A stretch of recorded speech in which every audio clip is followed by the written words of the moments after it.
Murtaza, kidney দিবস ঘিরে রাজশাহীতে কি আয়োজন রয়েছে?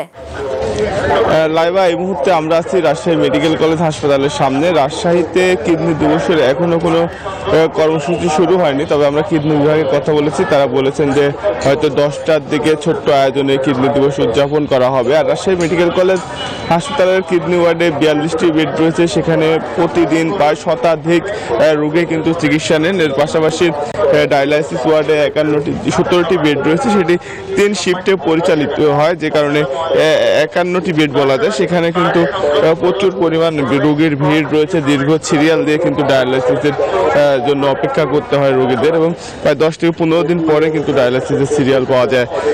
এর পাশাপাশি যে 42টি বেড, সেখানে শতাধিক রোগী প্রতিদিন চিকিৎসা নিচ্ছে, যে কারণে হাসপাতালের বেডে কিন্তু ঠাঁই পাওয়া যাচ্ছে না। মেঝেতে খোলা বারান্দায় থেকে কিন্তু রোগীদের চিকিৎসা নিতে হচ্ছে। তো কিডনি বিশেষজ্ঞ যারা রয়েছেন তারা বলছেন যে দক্ষ